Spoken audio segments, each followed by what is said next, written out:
Welcome to the Dream Journal from the studios of KSQD in Santa Cruz. The Dream Journal is a weekly show where we explore the power of nighttime dreams through conversations with dream experts and with listeners like you.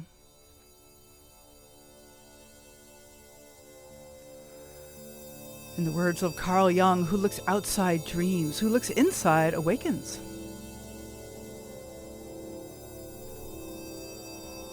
Today's music, created fresh for you by Rick Cleffel, is called Rain Dots.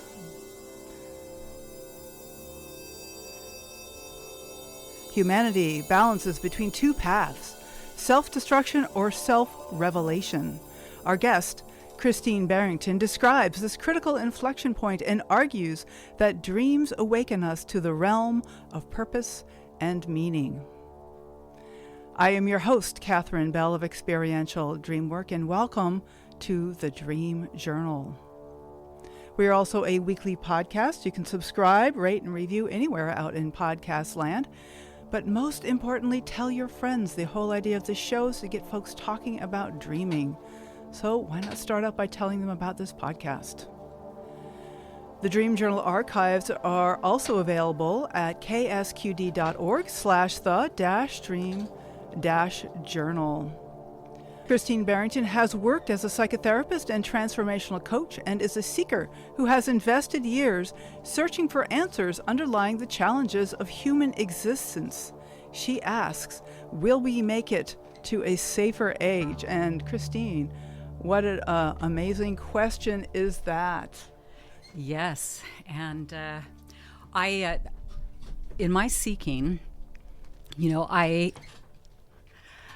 I've always been incredibly fascinated with the question of science and spirituality. How do they relate? And I am not alone in this fascination. There are so many people that are captivated by this idea.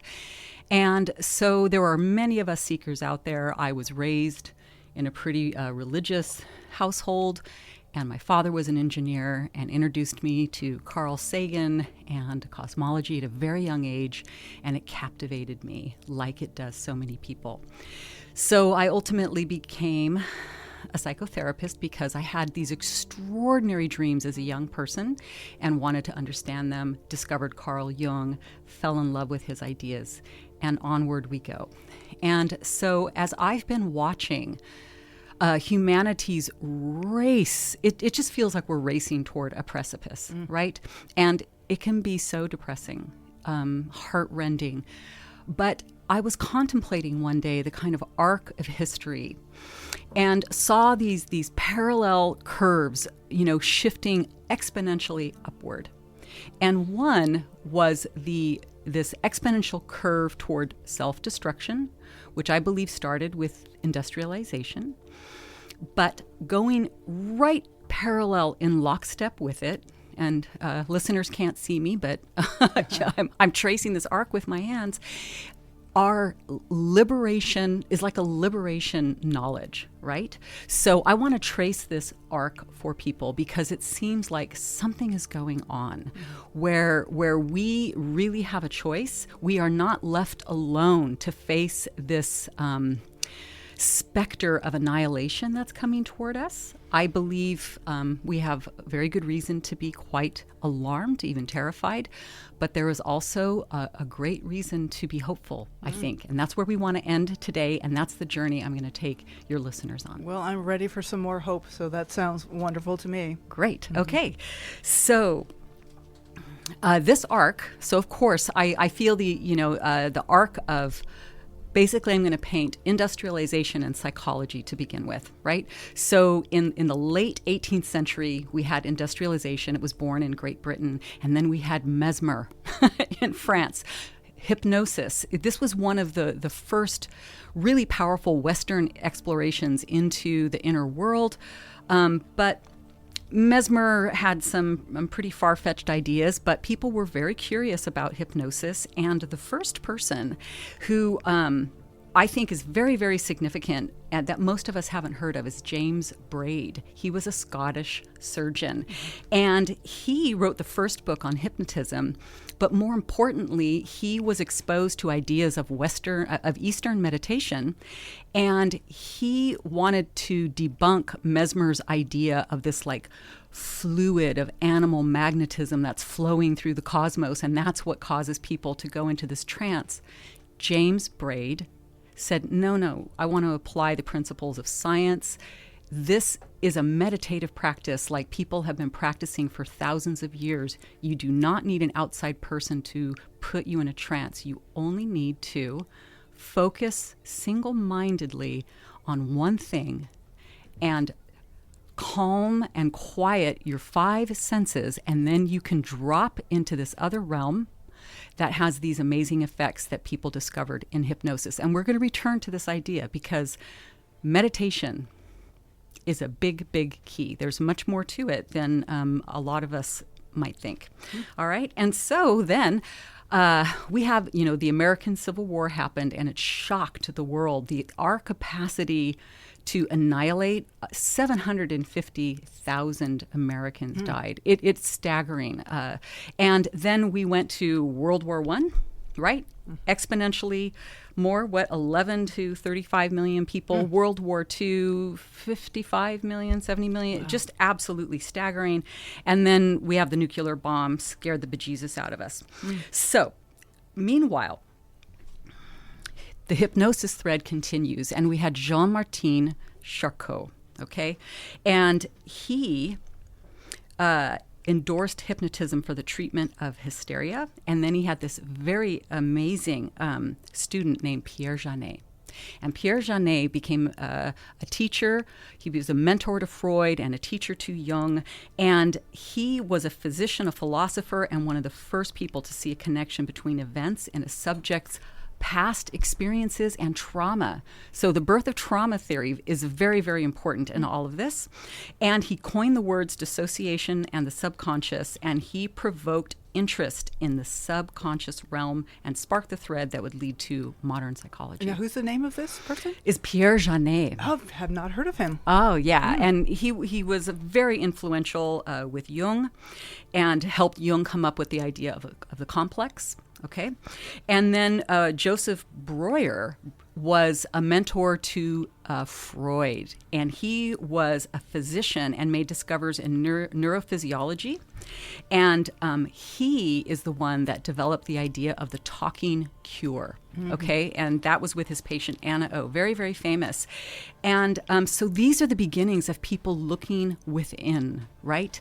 And so this is very, very important because for hundreds and for millennia, the practice of getting to go within, to know yourself, to free yourself of cultural conditioning was only in the hands of the very few. Now this is getting generalized out into the greater population. And I believe that this is key, that each of us carries a piece, right, of what is going to help free this world from a culture that is very much based on domination, right? Human civilization, like as soon as we could store goods and materials, create accounting, keep track of the money, figure out how to hoard, we've been like going to war and dominating other people's ever since. And it's destroying us, right? So we have these threads developing, and then comes along these incredible quantum physicists. So science, so we have industrialization and science, and they come together, right? And they create this incredible product called the atom bomb, right? Which wasn't their intention. But again, there's this thread of like self-destruction. We're so busy trying to figure out how to dominate others that we use all our greatest powers and gifts to create these destructive products. But these quantum physicists are very, very important people, okay? And most of them, all the really important ones that we know, were all mystics. Okay, and so here we start getting into this idea, right, that they felt that consciousness, right, when we get into to the quantum field with the double slit experiment, right, we begin to get this sense of like, there's something going on here. The observer has an effect, right, on matter. Do you want to talk about the double slit experiment, or do you want us to talk about that later? We're going to get that at the end. We're going to get that at the end. Good. But these early physicists begin to see there's something going on here. They were very ignited, both by the physics, but they were great humanists. They were warm. They cared. They were complex people. And starting about this time where we're having this great power in the hands of humanity, industrial mechanization, and now these amazing ideas, we had this thread come in called positivism, right? Birthed with David Hume. It's a very practical way of viewing things. And with positivism, the idea was the only thing that really matters is what you can verify through your senses, right? And through actual experimentation. And if it can't be verified through your senses, just ignore it and don't talk about it. And this is where in science we began to have this incredible antipathy, right, toward anything metaphysical. Okay. I see. And so I want to take time to go through some of these great physicists to look at how important they felt mysticism was, even though they didn't feel that science and mysticism were fused. They didn't feel that science, that physics was here to prove the mystical, but they felt mysticism was a very valuable thing. And I think it's very important for us to know this. Okay, so we're going to start with the father of quantum physics. This is Max Planck. Okay. Born in 1858, right around the Civil War, won the Nobel Prize in 1918. He won the Nobel Prize because he put forward this idea of the quanta, right? So Einstein said of Max Planck, so he's absolutely a wonderful human being. I love reading his writings, and I brought, just like children bring their teddy bears, I bring all my books with all the great physicists. This is Max Planck. Where is science going? Einstein said of him, the state of mind which enables one to do the work of this kind is akin to that of a religious worshiper or lover. It comes from no deliberate intention or program, but straight from the heart. Right? So beautiful. So in Planck's book, Where is Science Going? He says this: every advance in knowledge brings us face to face with the mystery of our own being. Science cannot solve the ultimate mystery of nature, and that is because, in the last analysis, we are ourselves a part of nature and therefore a part of the mystery that we are trying to solve. Music and art are, to an extent, also attempts to solve or at least to express that mystery. But to my mind, the more we progress with either, the more we are brought into harmony with all of nature itself, and that is one of the great services of science to the individual, right? And so I sense in this kind of writing a warmth, a love, a care, a feeling that I feel isn't as present today when we discuss science, right? It's very practical, it's very logical, and it feels like the world of feeling and deeper values they're quite separate. Right? And so we can go to these conferences and summits and we do meditation and we practice the healing arts, and then way over the chasm, science is creating all these technologies, right? And a lot of them are being used in the service of monetary capitalistic gain, right? All right. So let's go back. Let's talk about Einstein now, right? So Einstein, born in 1879, won the Nobel Prize in 1921, as we all know. He was a great mystic. I think that's clear. Most of us know that. But I want to read just a quote from each of these great men. There is a stage of religious experience that I shall call cosmic religious feeling. It is very difficult to elucidate this feeling to anyone who is entirely without it, especially as there is no anthropomorphic conception of God corresponding to it. How can cosmic religious feeling be communicated from one person to another if it can give rise to no definite notion of God and no theology? In my view, it is the most important function of art and science to awaken this feeling and keep it alive in those who are receptive to it. So I'm seeing you're looking kind of amazed there, right? I am. I mean, this is a hardcore physicist who invented quantum theory and relativity and all that. And the most important thing is to awaken the sense of mysticism, or I think the word that cosmic religious feeling. Thank you. Yes, cosmic religious feeling. It's quite beautiful, right? It is. Right. So now let's go to Erwin Schrödinger. Okay, one of my favorites. He's the most mystical of all the quantum physicists. He loved Vedantic philosophy. And he argued that even as a scientist, viewing the world through a metaphysical or philosophical end isn't necessarily mutually exclusive to scientific reasoning. Okay, that's not something that you will hear a lot of today. Okay, so here's a quote from him. Although I think that life may be a result of an accident, I do not think that of consciousness.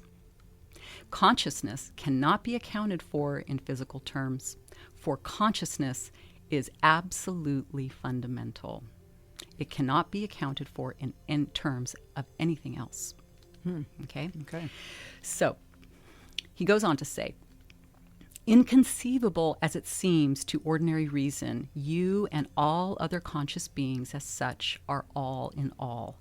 This life of yours, which you are living, is not merely a piece of this entire existence, but in a certain sense, it is the whole. Only this whole is not so constituted that it can be surveyed in one single glance. This, as we know, is what the Brahmins express in that sacred, mystic formula, which is yet really so simple and so clear. Tat tvam asi. This is you. Or again, in such words as, I am in the east and the west, I am above and below, I am this entire world. So this is Schrödinger, okay? This is what he believed, this is what he lived, and yet he was a physicist of extreme genius. And again, none of these physicists say physics proves mysticism. They just felt both were really valuable, okay? Okay. All right. Is this interesting? Oh, yeah. I mean, I'm like, wanted the connection. I'm like curious where you're going with this. Okay. I am. We're going to get there in the end. Yeah. Okay.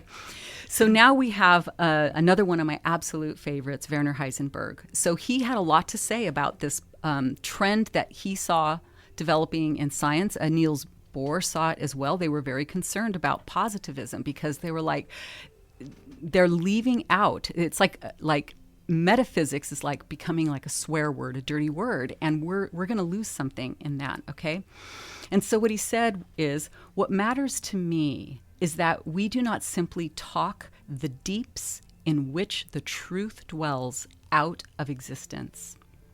That would mean taking a very superficial view, and I should consider it utterly absurd to close my mind to the problems and ideas of earlier philosophers simply because they cannot be expressed in more precise language. So again, the positivists were like, if it can't be put into a scientific formula, it's just not even valid. It's not worth thinking about. And for me growing up, I really felt this wall of disdain for a lot of the things I deeply valued. And when I read all this from these amazing physicists, it finally put words to what I was sensing and what I was feeling.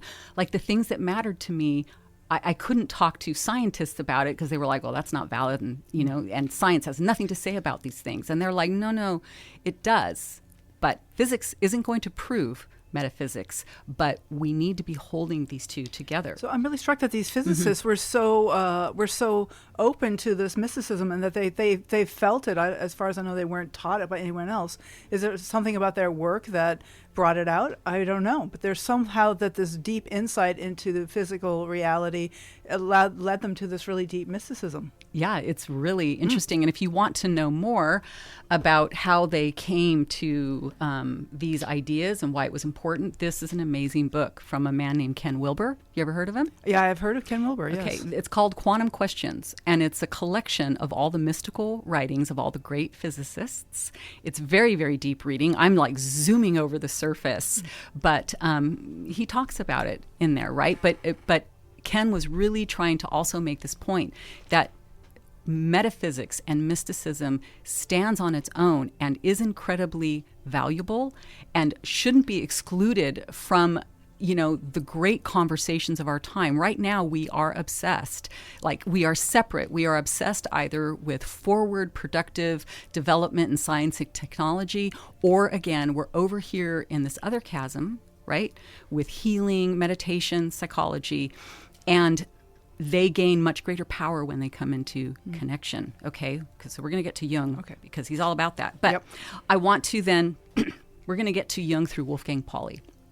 So Pauli was considered by many physicists of his times, and maybe even still by many today, to be the ultimate physicist. According to Max Born, his genius exceeded that even of Einstein. Okay, he was a very exacting scientist.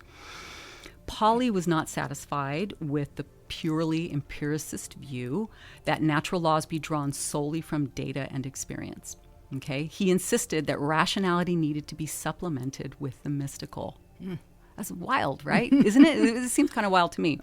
So he said, from an inner center, the mind seems to move outward in a sort of extroversion into the physical world in which all happenings are assumed to be automatic, so that the spirit serenely encompasses this physical world, as it were, with its ideas. This mysticism is so lucid, it seems out beyond many obscurities which we moderns dare not and cannot do. Okay?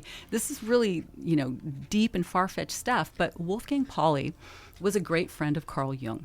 Okay? Okay. And to me, as you might know from discussions we've had before, to me, Carl Jung was perhaps one of the absolute most important thought leaders of the modern era.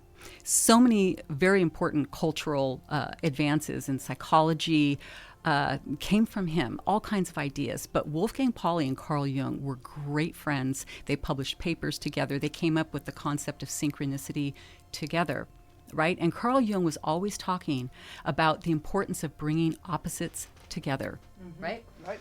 That when you bring Jung called it the transcendent function, that when you bring these irreconcilable opposites into union and you hold them there and they war with each other, right? There's all this conflict, and we see that with spirituality and science, right? There's so much opposition, but he's like, bring them together, bring them into contact. There will be all this tension, but eventually a third thing will arise that will reconcile the two and give birth to something entirely new and healing. So this is the tension of the opposites, and why it's valuable to hold the tension of the opposites for that third thing to arise. Right. And and he often, and so now we're getting into the realm of what your show is about, right? The realm of dreams. And so often, in dream interpretation, Jung would be looking for those oppositions in a person's being. And very importantly, that all the most important things come through us facing our shadow, right? Do you think we have a lot of shadow to face in our culture right now? Oh my goodness, so much. Yes, we do. Right.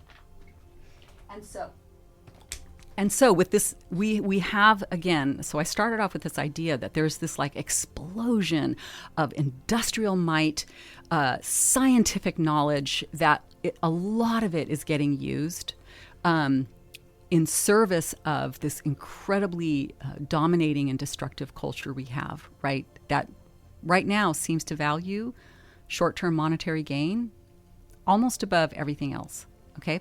And so, but at the same time, now we have Jung. And I've sort of skipped over Freud. Freud was very important, but Freud's psychology, I believe, was really about Freud's psychology. Okay? Jung psychology was about every human being and the whole cosmic psyche itself, like everything. And that's why people are fascinated with him. So in my psychological training, I had a supervisor, and she said, in my experience, everybody starts with Freud. All the schools teach you Freud, and they ignored Jung. Why? Because he was a mystic. So back again to this theme, loved Freud because he was an empiricist. Jung, mystic. And she said, but then eventually, she's like, my experience, almost all the therapists, they end with Jung, right? And Jung always said, the truth, what is the truth? The truth is what helps you live. The truth is simply what works, right? And that flips a lot of empiricists out. And from Jung, then we spiral out. And there are so many amazing healing ideas, right, that we have now. So just to name a few, right? So neurophysiology, right? Our knowledge of the brain and how the brain works, that's science. And that started with Joseph Breuer, right? We have so much knowledge about how our brain and body works. We have attachment theory, right? Which is really all about love and how necessary love is for human development. We don't stress that enough, right? Like, we could get into that. The Enneagram typology, Jung's typology, very, very powerful tools in people understanding themselves. Okay, we have family system psychology, parts therapy, somatic experiencing. We live in a golden age of inner knowledge. If we want to liberate ourselves, there is no reason for us to stay stuck, miserable, and unhappy. You just throw a rock into the pool of psychological knowledge, and you will bring up something that's very valuable and very liberating. Okay? So as we march along. Yes, right? Well, this might be a good place to take our break, because like, what makes you happy? Like, that is the question. It's like, and what the truth is what helps you. The truth is what works, not what you can see and taste and touch, because often if we're unhappy, we don't see that. We don't feel that. We don't know what that's like. And so, and yet we can experiment and find out what works. We can follow our dreams and see what works. Right. So we're going to get back to Christine. Do you want to like do a little plug for the second half before we go to our break? Well, in the second half, where we're going to land is like where the early quantum physicists were like, physics and mysticism are separate. We want to be exploring them both. They're both really valuable. Consciousness is fundamental, but that's just a mystery. Well, we're going to end on a physicist who is proposing how these things get united and who has a lot to say about dreams as well. Okay. All right.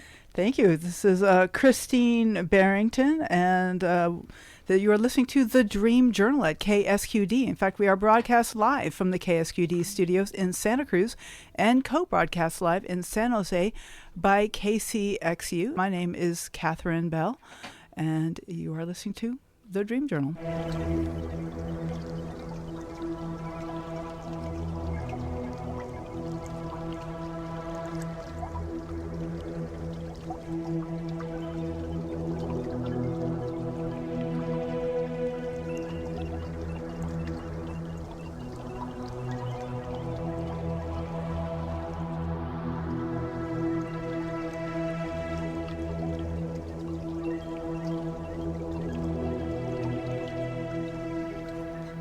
So welcome back. You are listening to The Dream Journal. Today's guest is Christine Barrington, and we're talking about will we make it to a safer future and how physics and mysticism can combine to get us there. Absolutely. Yeah, so the unification, probably the most modern way to put it is the unification of science and consciousness.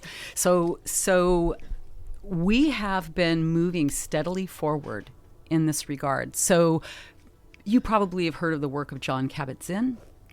He was at MIT. He was a very courageous war protester and didn't feel that MIT should be supporting military efforts. He really brought meditation to the mainstream, calling it mindfulness, stress reduction, mindfulness practices. But this began kind of an explosion in America of people very generally being interested in what's going on inside of themselves. And this is a very important development. So going back to James Braid, the Scottish surgeon, back before the Civil War, talking about hypnosis and that we can achieve very profound and powerful states of consciousness by turning inward. And this, to me, is the parallel to the strain of like might and destruction, the lowly individual and their ability to turn inward. And Jung really took that to a very powerful place by getting people to pay attention to their dreams. Now, another person who is very important right now in the field of consciousness, the unification of science and meditation, is Joe Dispenza. Have you ever heard of him? Yes, right? I have. Mm-hmm. Now, what's really interesting about Joe Dispenza is on the surface, I felt pretty skeptical about him for a long time because it's sort of like this big church, rah, rah, you can do it, be all you can be. But he was teaching people to go inward and, like in hypnotism, drop down into subconscious realms where he was like, this is where our deeper programming exists, which is pretty much what Carl Jung was putting forward, right? And he's like, and then you can change that through intention. And he started tracking data, brainwave data, anything he could as an amateur, right? Anything they could get their hands on. Well, they eventually amassed enough interesting data that way that UC San Diego got interested. Okay? And that's very big. And they decided to invest in doing a study with his participants, 800 to 1,000 people at a time, collecting blood, tears, urine, stool samples, brainwave data, heart information. And they've published a peer-reviewed paper about some of their conclusions.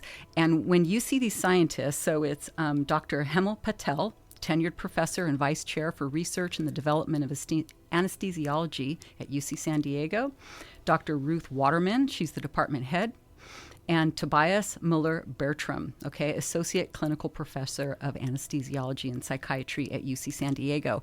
They are blown away at the results that they are seeing, that advanced meditators have all these compounds in their blood that explains incredible healing, the brainwave patterns, the huge deviations from the standard mean of like theta brainwave patterns.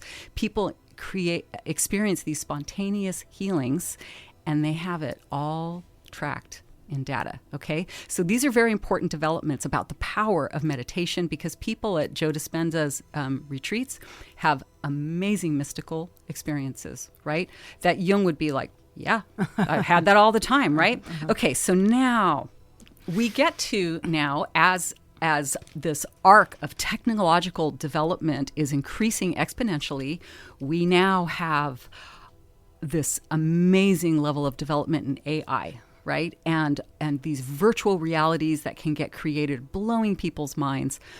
Well, 20 years ago, this amazing physicist who I've talked about before, Thomas Campbell, he put forward that we are living in a simulation, okay? Now, Thomas Campbell is one of the founders, or helped create the Monroe Institute, which I've spoken of before. The Monroe Institute was started by Robert Monroe, who actually was a vice president of radio at CBS in New York City. Very successful, wealthy businessman who started having spontaneous out-of-body experiences. Now, speaking as somebody who's practiced as a psychotherapist, we all know that in states of extreme trauma, or people who are having surgeries, people who have near-death experiences, people have these out-of-body experiences. But reflecting back on this positivistic scientific attitude, it was often treated incredibly dismissively, like, it's an artifact of the brain. No need to talk about it. Doesn't exist. Even though people are like, no, I was having surgery and I went into the coffee break and heard you telling your nurse about you're going to the Bahamas and you got a new pink bikini. And they're like, well, yeah, but that didn't happen. They would explain it away, right? So here, Thomas Campbell, he was a NASA physicist, and he met Robert Monroe, got interested in his work, learned how to travel out of body, which he's like, that's a really unfortunate way to talk about it. He's like, consciousness Okay, what he puts forward is consciousness is fundamental, just like all these great quantum physicists were saying. It's absolutely fundamental. And he's like, everything gets created from that through, it's an information system. And see, now our technology now has increased to a point where those who understand information systems really deeply can get this idea. I don't understand these things that well, but I'm kind of more of a mystic, right? So I'm more open-minded. But Thomas is like, don't believe me. Please don't believe me. Be your own scientist. Be open-minded and skeptical. But you can experience these things that I talk about through meditation, right? So he teaches meditation, right? Basic TM. That's what he learned in college. And he started having these amazing experiences. And he's like, you can explore what he calls the larger consciousness system. That would be the equivalent of Jung talking about the psyche, right? The collective unconscious, but also the greater psyche, which Jung, in this very intuitive way, poetical way that he spoke of things, was also saying, like, this is that from which everything comes, right?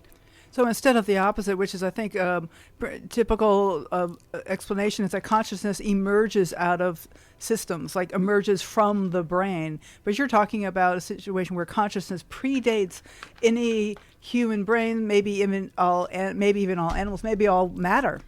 Everything. So Thomas, his whole adult life, by day, like Superman, by day, astrophysicist, atomic physicist, doing real serious scientific work in the world. By night, traveling through other dimensions and collecting data as a scientist. When he retired from physics, he wrote an 800-page trilogy called My Big Toe. Okay, and you can see this in my copy, dog-eared, very well read, lots of underlining, very serious journey to undertake. He puts forward a theory of everything, and he says this is a simulation, and when physicists are willing to accept that, then all kinds of paradoxes get resolved, and he puts that forward. I'm not going to present these ideas. What I want to talk about is the fact that he has proposed 3 new double-slit experiments, okay? And Cal Poly and a major university in Canada are conducting these experiments. And if they were not incredibly intelligent and really well designed and putting forward a very compelling idea, those institutions would not touch them with a 10-foot pole, okay? So this is very, very significant. Right? And so if these experiments work the way Thomas has proposed, it will be a major step forward in getting people to pause and say, maybe it's true. Okay? Maybe we live in a simulated world. Now, why? Why? Why would we live in a simulated world? What's the point? Yeah, what are the implications? I mean, these are, so what Thomas puts forward is an idea that anybody who's a consciousness seeker has heard before. So he'll say, what I'm going to say, he's like, I don't have a corner on truth. I'm expressing what I observed, what I experienced, and I'm giving language to it. Others have put it forward in different words, in different images, okay? And so what he says is consciousness is absolute. It's the fundamental. And the other fundamental process is evolution, forward orders of greater organization and development. And that consciousness itself, right, in order to evolve, creates ever more complex fractal processes, creates. And one way it continues its evolution is by splitting off portions of itself, and they begin to spin off and evolve. So, like, think of it in terms of this. We have a tech scientists, they're creating these AI entities, and one day the singularity happens. Our AI becomes conscious. It is aware and can make choices. Its consciousness has been created, right? And then that consciousness is going to continue to develop and evolve. Now, in Thomas's words, well, the absolute, unbounded, manifold consciousness splits pieces of itself off so they can evolve and contribute to its greater evolution. Now, Jung says this in Answer to Job, in his book Answer to Job. So Jung was an intuitive genius. The excesses of organized religion, okay, have been so horrifying. Let's just be straight. Like, I'm sorry.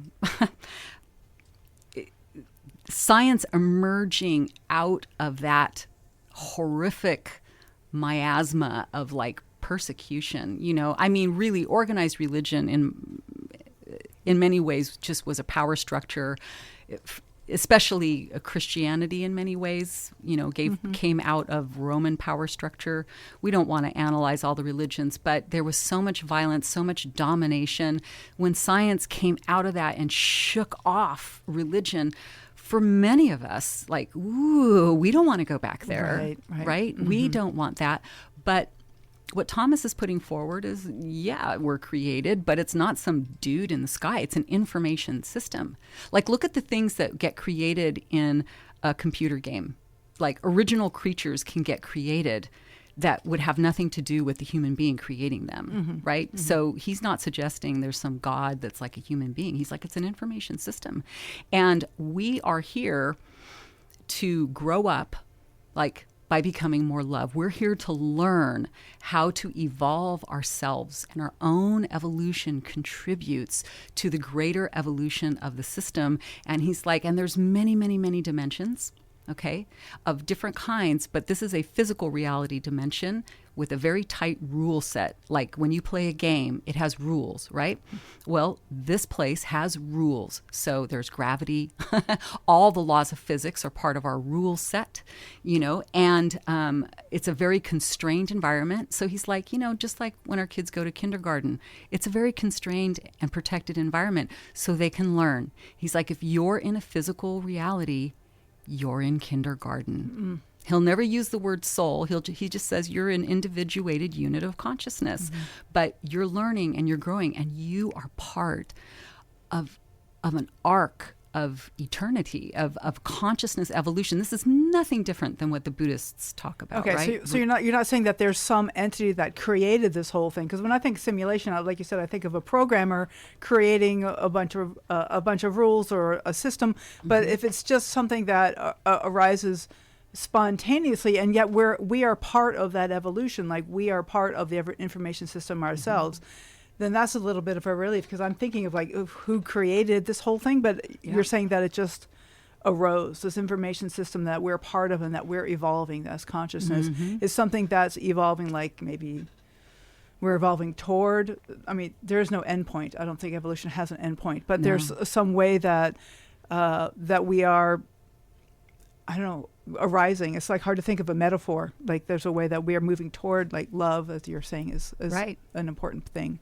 Right. The idea is that this is a school where we learn what are the most effective mechanisms of evolution, right? And we learn through experience. Like we learn that when we hurt others, when we are destructive, we learn. Now, let's get back to one of the developments that have happened in this past 100 years, which is the huge growth of the near-death experience community. It's a huge body of knowledge that we wouldn't have access to if we hadn't had this huge growth of technology, right? So technology and science are zooming ahead, and there's negative and positive consequences of it. And one is that we can all talk to each other en masse.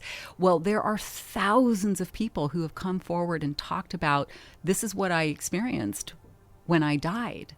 And there is consistently, not every time, but almost every time, they're like, ooh, I had this life review and I experienced my impact on others. Okay? It's a relational system. And so Thomas is like, of course we reincarnate because we're learning, and you can only learn so much in a lifetime. So you learn, and then you review your lessons. So if you lived life as a negative, destructive person, you see that impact, right? Because you experience it. What blew my mind when I read all these near-death experiences, it kind of gave me the shivers, was people were like, I experienced the impact I had on others from inside of them, right? So when I did this terrible thing, I experienced it as them, and I never want to do that again. Right? Never want to do that again. So there's this deep process of learning. So Thomas kind of confirms a lot of these things, but he's like, don't believe me. He's like, use the discipline of science, the spirit of science to conduct your own experiments.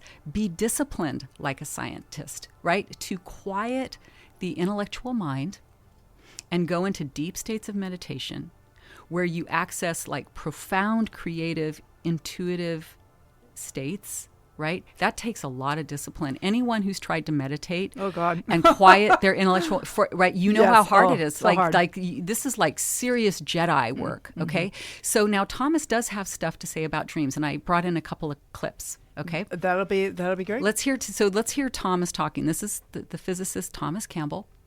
No, all dreams are not the same. There are those dreams that are created by the LCS, and mostly those are dreams of learning, dreams where you're put in a situation where you have to make choices, dreams that give you a situation where you have to learn something. Like sometimes people will get a series of dreams that seem to always put them in a very frustrating situation. You know, they need to get someplace, but it seems to be impossible. Or every time they try to, they're selling their house, but they can't seem to ever get it cleaned up and ready, but today's the day of the sale and nobody's cooperating, and just dreams of frustration. Well, those are dreams that the system gives you because dealing with frustration is part of growing up. Being able to look at those things and say, well, it is what it is. I'll have to deal with it, and I'll be late or whatever will happen. It'll have to happen. And that's the way it is, kind of accepting things as they are and going on, rather than getting more and more frantic and more upset and blaming everybody else for it not working. And, otherwise a big ego response. So those are dreams, particularly, that you're getting lessons when you get similar dreams. It won't be the same dream necessarily, but similar dreams, and they all have this same sort of theme to it, is that you're in charge and everything is falling apart and you just can't seem to get it to all go right. And the harder you try, the worse it gets. And that's just one set of dreams. There's all kinds of series of dreams that you can get. Some of the series of dreams have to do with you jumping to a violent solution immediately. Oh, this thing doesn't seem to work out right. Oh, these are really bad people. And instead of trying to deal with that in some other way, the first thing you do is, whip out your great sword of truth and start, hacking away, at the evildoers. And, that's a series of dreams that you get to help you get over the violence is the first choice solution. So anyway, there's lots of dreams that are given to us, and you tend to know them because they're little, almost like skits, little vignettes, that there's this little thing, there's something going on, there's issues you have to deal with, things you have to do, and it's just a setup. Like you just find yourself there. There I am, and I'm in this house, and it's still got all, furniture and big messes in it, and the people are coming to take it over in 3 hours, and you just sit in this situation. Or you're a short order cook, and, suddenly 300 people converge on your little stand, and you have more orders than you can possibly take care of, and you start getting flustered. It's just, or there you are on the third story of a burning building, and you wake up and you notice it's burning. So what do? These kinds of things are little stories, little skits that you're thrown into to see how you'll react. And the neat thing about dreams is how you react is how you really are. Unless you're lucid in your dream, you're reacting right out of your being level. So the things you do there are the way you are. Great. Yep. So, yeah. I agree with that. I mean, that's it. So the learning continues in our dreams, is what you're saying. The learning while we're alive, learning while we're dreaming. Yeah. Yeah, and so he uses a couple of terms there. The larger consciousness system, which he says is the greater information system, which is aware of everything that it's created. Like in My Big Toe, 800 pages, a lot to learn there. He talks about how time works in all these different dimensions. Really fascinating stuff.